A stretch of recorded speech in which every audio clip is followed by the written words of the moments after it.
예수님께서 이 땅에 오신 것은 바로 하나님 나라를 전하기 위해서, 그리고 하나님 나라를 몰고 이 땅 가운데 오셨습니다. 그런데 마태복음 12장 28절에 보면, 그러나 내가 하나님의 영을 힘입어서 귀신을 쫓아내는 것이면 하나님의 나라는 너희에게 왔다, 이렇게 말씀하고 있죠. 자, 귀신을 쫓아내는 것이면, 하나님의 영을 힘입어서 귀신을 쫓아내는 것이면 하나님의 나라가 너희에게 왔다. 어떻게 보면 당연히 받아들여지고, 어떻게 보면 참 어색한 단어일 것입니다. 귀신이 쫓아나가는 것과 하나님의 나라가 임하는 것, 그것을 하나의 연결선으로 보았던 것이죠. 또 예수님께서 공생의 시작, 주로 회당에서 많이 시작하셨는데, 그때 한 귀신 들린 사람이 이야기하죠. 나사렛 예수님, 왜 우리를 간섭하려 하십니까? 우리를 없애려고 오셨습니까? 나는 당신이 누구인지 잘 압니다. 하나님께서 보내신 거룩한 분이십니다. 그때 예수님께서 꾸짖어 말씀하시죠. 입을 다물고 이 사람에게서 나가라. 그때 그 귀신이 그 사람으로부터 떠나갑니다. 마가복음 1장 27절 읽겠습니다. 사람들이 모두 놀라서 이게 어찌된 일이냐, 권위는 새로운 가르침이다. 그가 악한 귀신들에게 명하시니 그들도 복종하는구나 하면서 서로 물었습니다. 귀신이 떠나가는 것이 예수님의 사역의 굉장히 중요한 부분이라는 거죠. 그리고 귀신이 떠나가는 것이 바로 하나님의 도래를 상징하는 하나의 표징이 된다는 것이죠.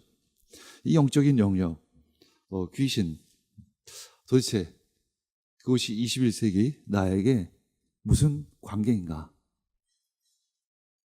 그런 영적 세계가 진짜 있기는 있는가? 혹시 우리가 상상하고 있는 것은 아닌가? 그냥 환상 아닌가? 도무지 이해가 되지 않는다.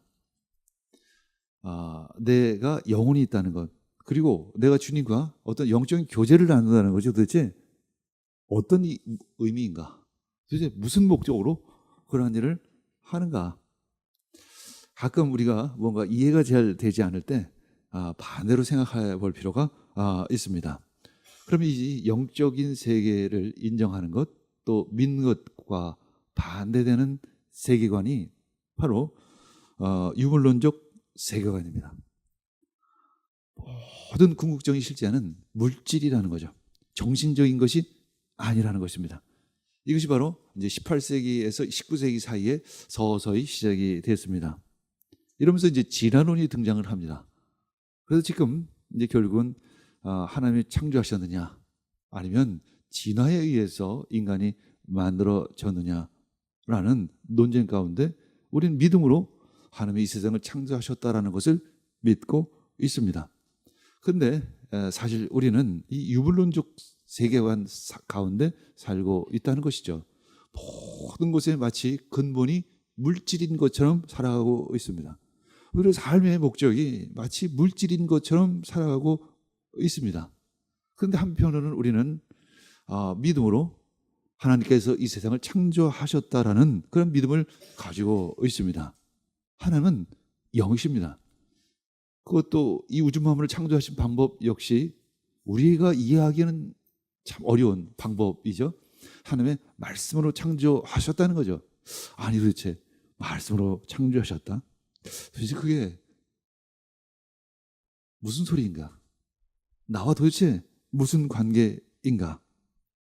이제 유물론적 세계관이 시작되면서 이제 1차 세계대전, 2차 세계대전이 시작이 됩니다. 그것은 우연이 아니죠. 물질이라고 하면 전쟁도 불사하는 거죠. 싸움도 불사합니다. 과거에 탐욕스러운 종교인들이 벌인 종교전쟁, 마치 십자군 전쟁과 같은 이 종교전쟁, 그렇지만 또 유물론적 사고관으로 가지고 있는 이 세계대전, 엄청난 규모의 세계대전, 이 대규모의 전쟁을 물질이 최고다, 물질이 다 목적이다 라고 여기면 그 전쟁 역시 합리화될 수밖에 없는 것이죠. 우리는 북미 대화, 남북 대화를 통해서 이 핵 확산을 막고자 합니다. 북한의 핵을 저지하고자 하는 거죠. 도대체 이 핵무기를 어떻게 막을까? 누군가 핵단수를 누르면 도대체 어떻게 되는 것인가?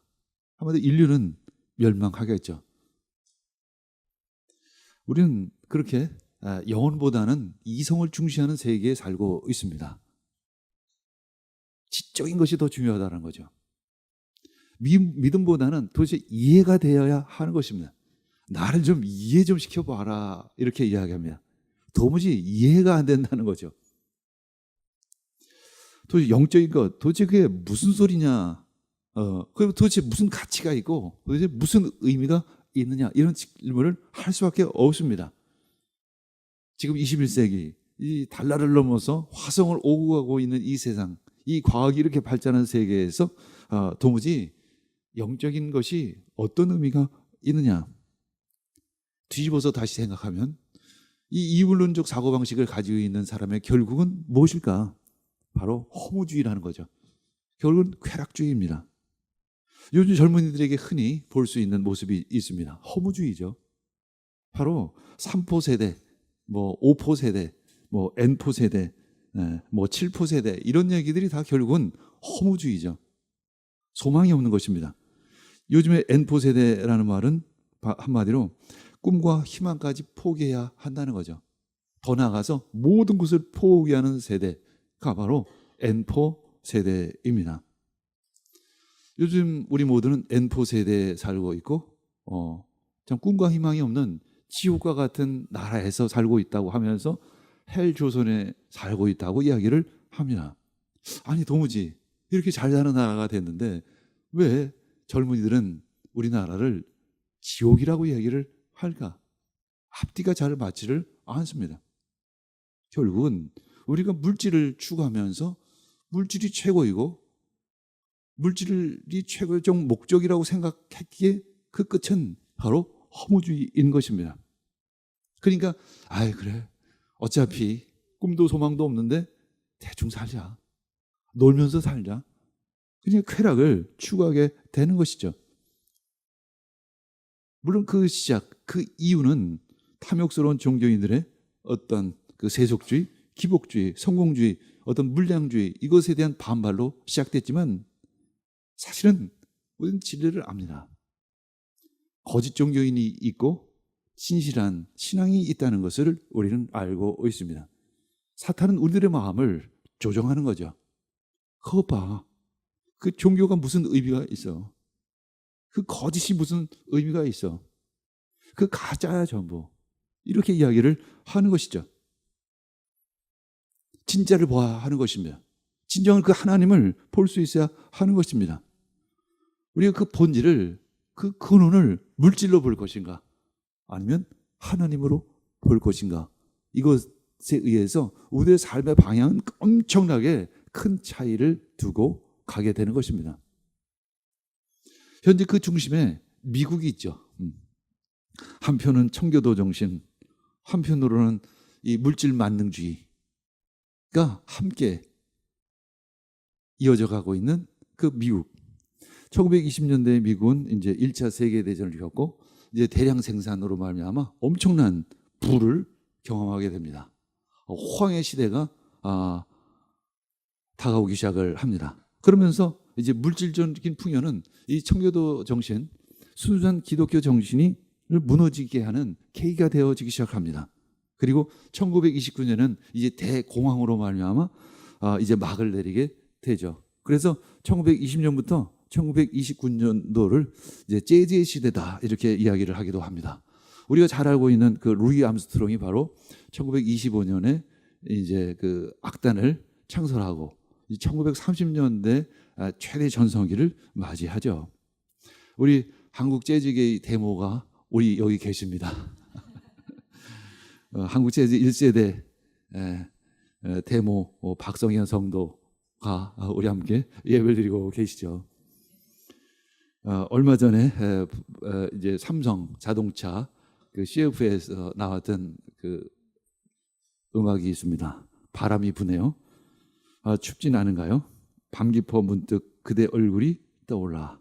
가슴 뛴 그대 미소, 떨리던 그 목소리. 아마도 우리 박성현 성도님이 하나님을 향해서, 예수님을 향해서 이런 마음을 표현한 것 같습니다. 많은 상처에 얼어붙은 내 마음 감쌌던 그 하나님. 산다는 건 신비한 축복, 분명한 이유가 있어. 세상엔 필요 없는 사람은 없어. 모두 마음을 열어요. 그리고 마주와요. 처음 태어난 이 별에서 사는 우리 손 함께 잡아요. 함께 서로 사랑하자라고 하는 우리 박성현 선동님의 노래입니다. 이것은 허무주의가 아니죠. 서로 사랑하자라는 것입니다. 우리 박성현 선동님이 부른 마이웨이 한번 언젠가 들을 기회가 있을지 믿습니다. 그때 1920년에서 29년 미국은 아주 물질적 번영을 추구하던 그때이죠. 그때 우리가 잘 알고 있는 영화가 있습니다. 위대한 캐치비. 이제 소설로 더 사실은 유명한데 1925년에 이제 출판을 했죠. 루이 암스트롱이 이제 악단을 결성할 때하고 똑같은 해입니다. 우연의 일치는 아닙니다. 젊은이들은 이제 눈앞에 있던 쾌락을 쫓기 시작을 합니다. 향락주에 빠지기 시작을 합니다. 허무주의에 빠지기 시작을 하는 거죠. 마치 우리나라 요즘 세대를 보는 것 같은 느낌이 들죠. 근데 파티를 열고 남자가 마시고 춤추고 그냥 잡담으로 소위를 합니다. 향락주의, 허무주의, 물질망능주의 이런 것들이 그냥 빛이 섞여 있는 세대. 그것이 바로 미국의 1920년에서 29년 사이로부터 시작이 된 물결입니다. 그것이 이제 드디어 우리나라에 들어온 것이죠. 얼마 전부터.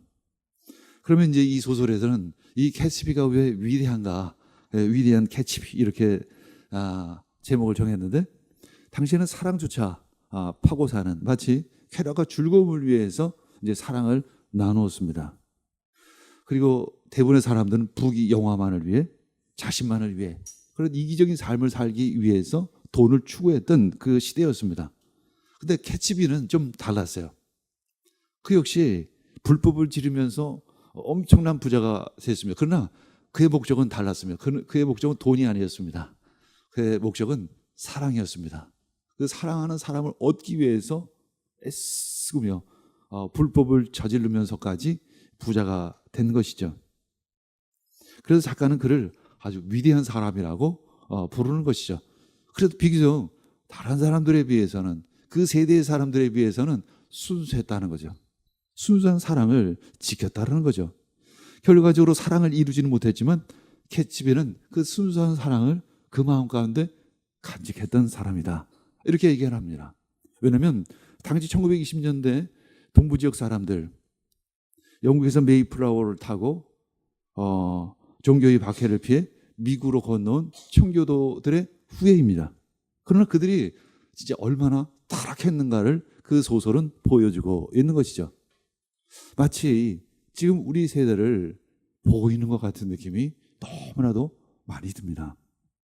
우리 사회 역시 지금 물질의 풍요 속에 허무주의, 그리고 캐싸라 그냥 놀자, 즐기자, 이런 쾌락주의가 팽배해 있는 것이 사실입니다.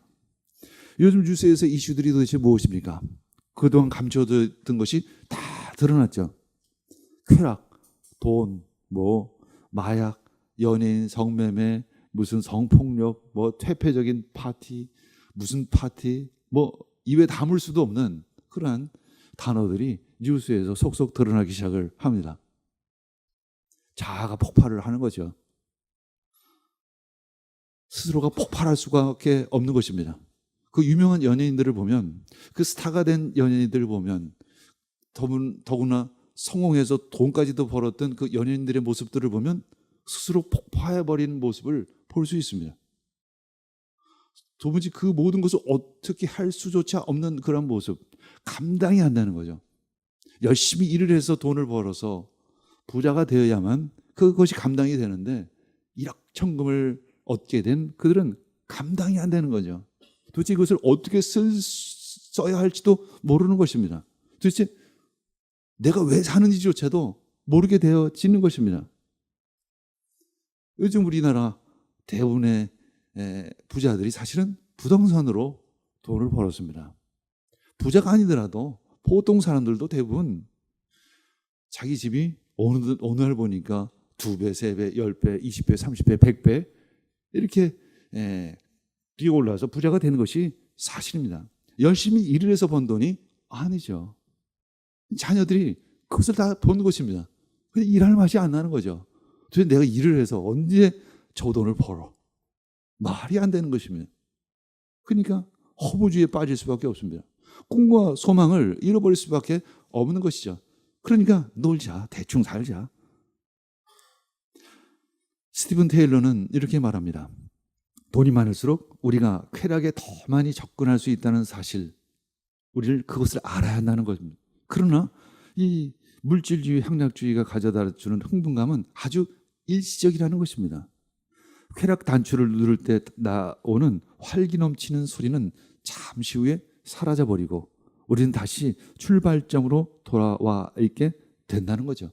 다시 허무하다는 거죠. 그래서 우울에 빠지는 것입니다.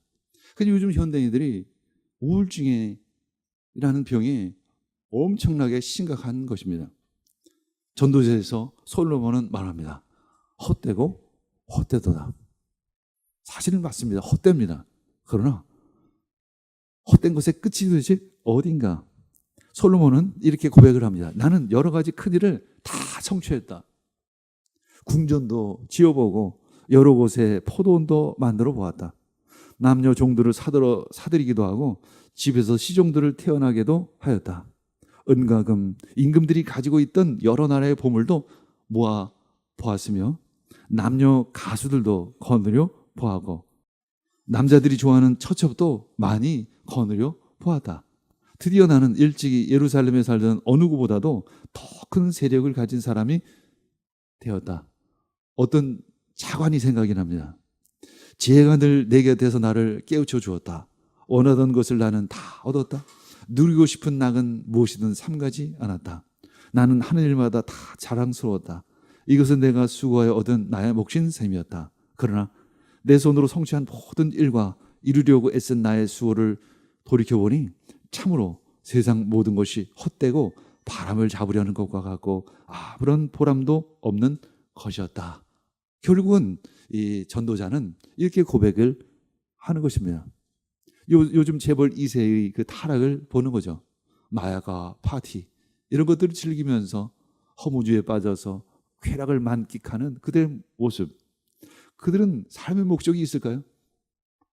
그렇게 돈이 많은데, 할 것 이미 다 있는데, 있을 것 다 있는데.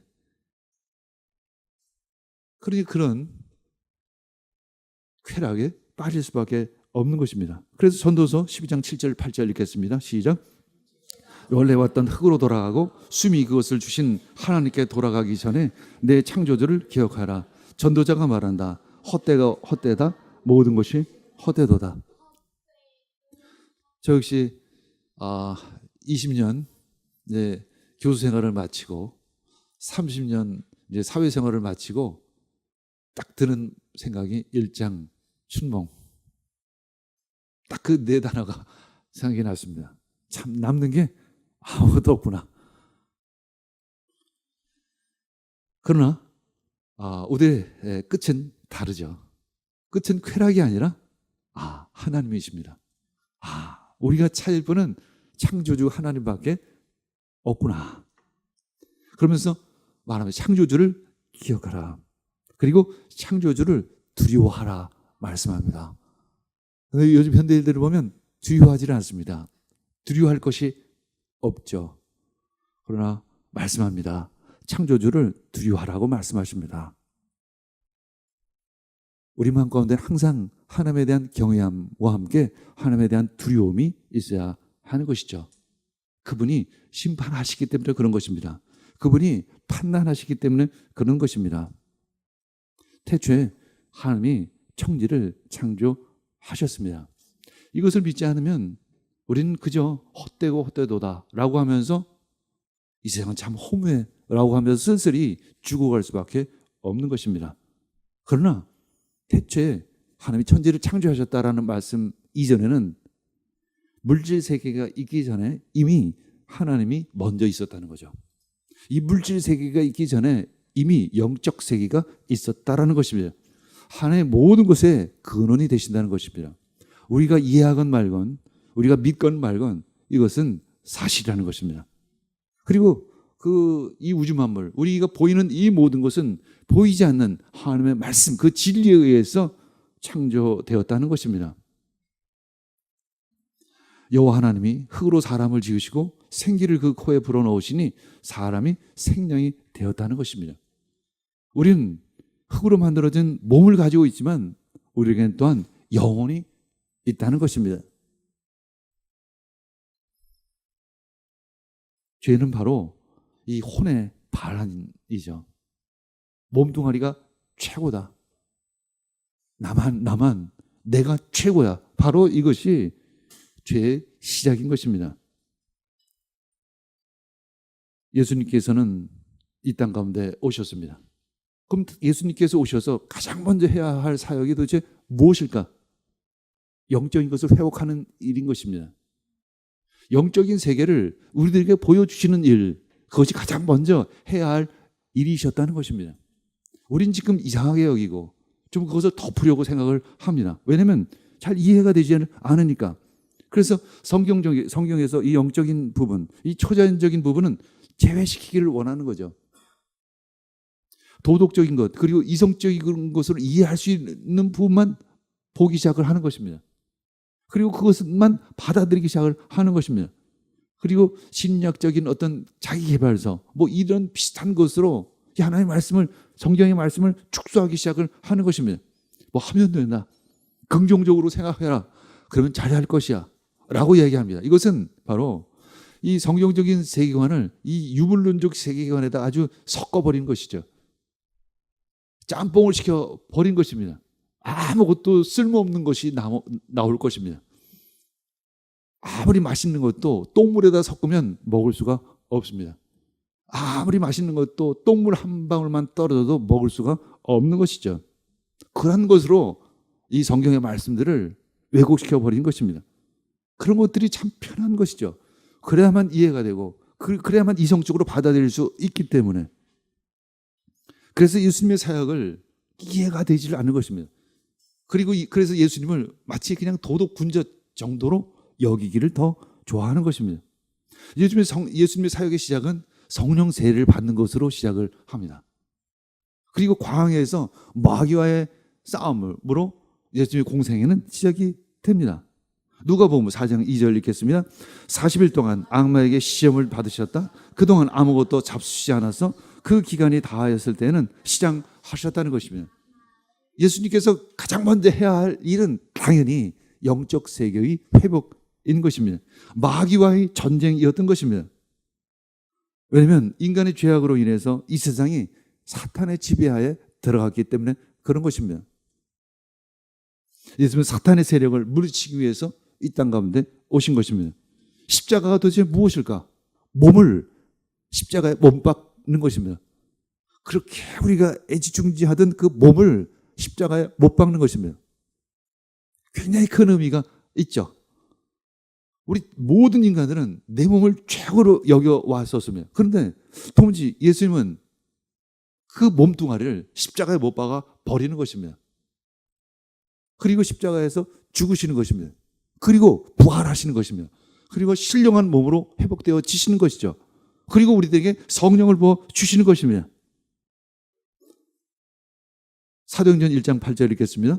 그러나 성령이 너에게 내리시면 너희는 능력을 받고 예루살렘과 온 유대와 사마리아에서 그리고 마침내 땅끝까지로 내 증인이 될 것이라는 것입니다.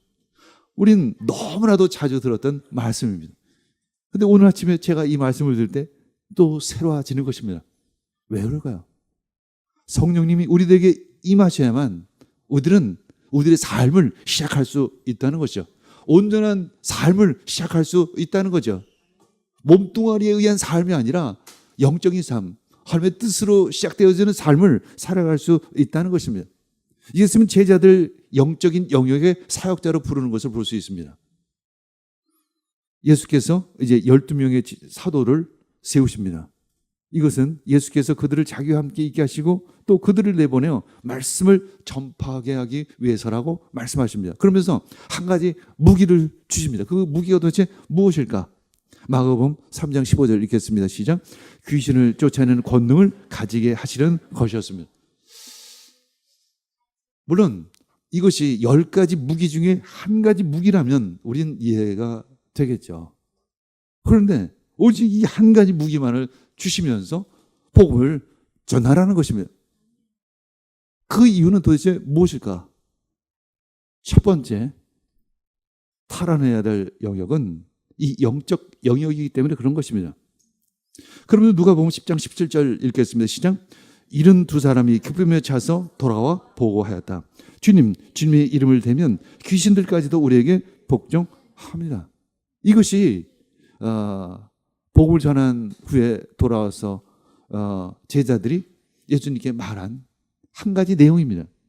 주님, 주님의 이름을 대면 귀신까지도 우리에게 복종을 합니다.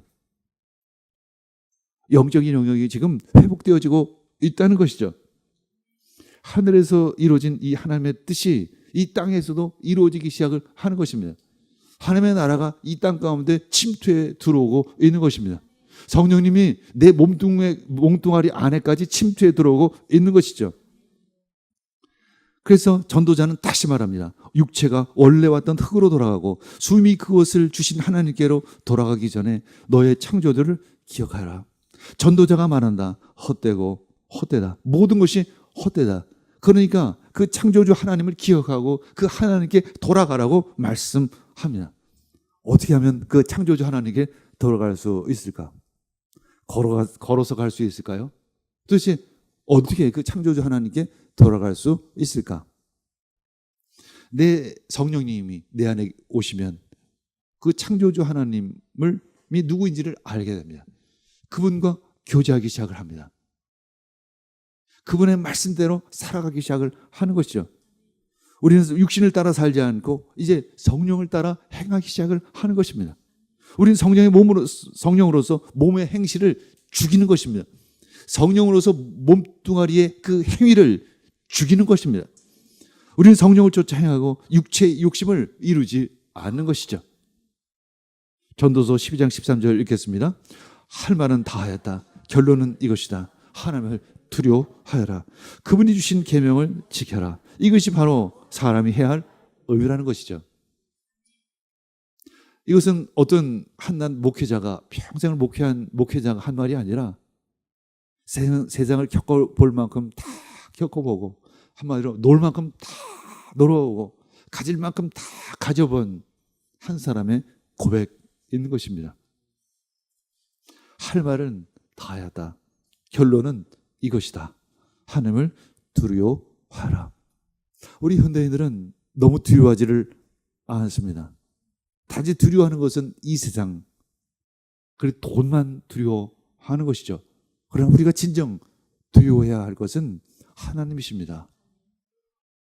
우리 교회 젊은이들도 역시 마찬가지입니다. 믿음이 있다고 하지만 참 많이 두려워하는 것을 볼 수 있습니다. 세상을 무서워합니다. 돈을 두려워하는 모습을 봅니다. 돈을 멀리하라는 뜻이 아닙니다. 돈을 다스리길 축복합니다. 세상을 정복하시기를 원합니다. 하나님께서 우리들에게 능력을 주셨습니다. 성령의 권능을 주셨습니다. 충분히 할 수 있습니다. 왜냐하면 우리는 주님이 함께 하시기 때문에, 주님의 능력이 나와 함께 하시기 때문에 우리는 충분히 가능하다라는 것입니다. 이길 수 있습니다. 아니, 이미 예수 그리스도께서 이 땅을 이기셨습니다. 할 말은 다 했다. 결론은 이것이다. 바로 하나님만을 두려워하시기를 축복합니다. 그때 그 안에서 하나님의 능력과 힘이 솟아오르기 시작을 할 것입니다. 그리고 세상의 시류, 그 허무주의, 향락주의, 물질 만능주의를 이길 수 있는 힘이 생기기 시작을 할 것입니다. 지금도 호시탐탐 이런 세력들이 교회를 어지럽히는 것입니다. 그리고 많은 지도자들이, 많은 그리스도인들이 넘어가기도 하는 것입니다. 그리고 그들이 거짓이 되고 또 그들을 바라보며 또 안티가 나오기도 하는 것입니다. 그래서 내 말이 맞지 않느냐라고 이야기하기도 하는 것입니다. 창조주 하나님만을 기억하시기를 축복합니다. 우리 함께 기도하겠습니다. 주님 감사합니다. 오늘 말씀을 통해서 이 세상을 살아갈 수 있는 힘과 능력을 더하여 주시옵소서. 창조주 하나님만을 기억하며 그분을 경외하며 그분께 나아가는 우리 모두가 되기를 원합니다. 이 모든 말씀 예수님의 이름으로 기도합니다. 아멘.